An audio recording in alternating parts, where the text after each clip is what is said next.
We're making juicy and tangy Greek yogurt chicken breasts with a Greek yogurt and lemon marinade. It's served with a fresh and easy Greek yogurt tzatziki sauce and optional gluten-free naan bread that is lower carb with almond flour. Hello, my name is Nicole Bonilla, and if you love healthier recipes to our favorite foods, then you are in the right place.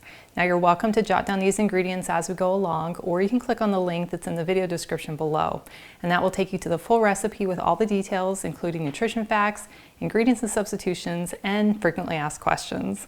Now the key to having really juicy chicken is letting it sit in the marinade, and you'll want it to marinate for ideally at least 2 hours, or you could do it all day, but no longer than 24 hours. So I find it works best to just do this prep in the morning and then it's ready to go in the evening. Now you can make this exact recipe using chicken thighs, but I'm going to show you how to do it with chicken breasts because they're a leaner option, and this makes them super juicy. And I have found that I get the juiciest chicken if I tenderize it a little bit first. So I've just put 2 chicken breasts inside of this bag, and then I'll just use my rolling pin to lightly pound it. Now I'm not trying to obliterate it, I'm just focusing on the thicker part of the chicken and kind of evening it out. And then we'll just take the chicken out of the bag and onto our cutting board. But we're going to save our bag to put it back in with the marinade. Now I've experimented with cooking these as the full chicken breast and then cutting it up after it's cooked, as well as cutting it up first and then cooking it. And by far, cutting it first and then cooking it gives you the most flavor, because each bite will have the most surface area that we can pan-sear. So I'll come in with my nice sharp knife and just cut these into about 1/2-inch strips. And I love using my hex-clad knives, which you can check out by clicking on the link in the description. And you want to do your best to cut them into even-sized pieces so that they cook evenly. And then instead of just adding the salt to our marinade, I like to salt the chicken first, because then that really gives that salt a chance to soak into the meat, which gives it tons of flavor. So I'm just going to sprinkle the top with some coarse sea salt. So this is about a teaspoon of salt. And I'll just gently press that into the chicken. And then to make our really simple marinade, we'll just take our bag that our chicken was in, and it helps that these are those kind of flat bottom Ziploc bags. And then we're going to add 1/4 cup of plain Greek yogurt. And then we're going to add 2 tablespoons of fresh lemon juice, 2 tablespoons of some white wine vinegar. You can also use red wine vinegar or even apple cider. 2 tablespoons of some light olive oil. You can also use regular olive oil. And then for our seasonings, we're going to add 1 tablespoon of oregano, 2 teaspoons of garlic powder, 1 teaspoon of onion powder, and 1/8 teaspoon of black pepper. And then we'll just simply lift up our bag and then just kind of squish it all together with our hands from the outside. And then we just add in all of our chopped chicken, seal our bag, and then just kind of squish it all around so all that meat gets coated in the marinade. Here's the bag that I started marinating earlier, so it is ready to cook. Now we want to dab off the extra marinade before we cook the chicken, because we want it to start browning as soon as it hits the hot pan. We want it to brown and not steam from the extra moisture. So I'm just going to spread it out on these paper towels and dab off some of the extra moisture. Now it is ready to go into a hot pan. I love using my hex-clad pan because it gives me the best of non-stick, stainless steel, and cast iron.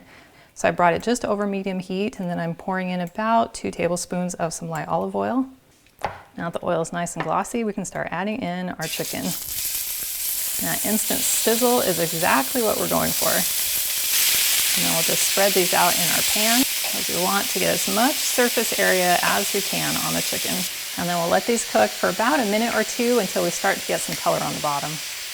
All right, we're starting to get some nice color underneath, so we can start flipping these over. Now these aren't going to take very long to cook through on the second side, maybe only about 2 minutes.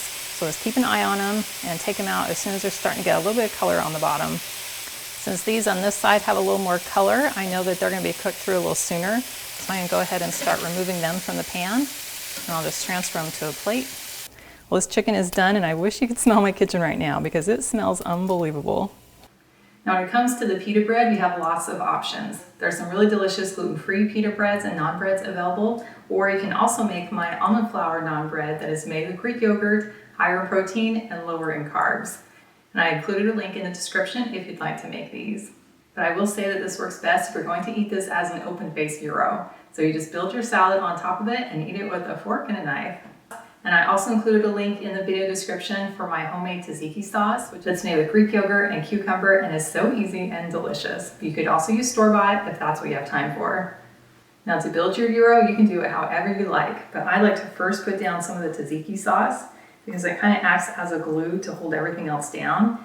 And then I'll come in with some really finely shredded lettuce, as well as some cucumbers and some chopped tomatoes, and a little more of our tzatziki sauce, and some feta cheese. And then the best part is our juicy Greek chicken. And then you can decide if you want to eat it with a fork and a knife, or you can roll it up and just go for it. I think I'm just gonna roll mine up, but I can't guarantee this is gonna look very ladylike.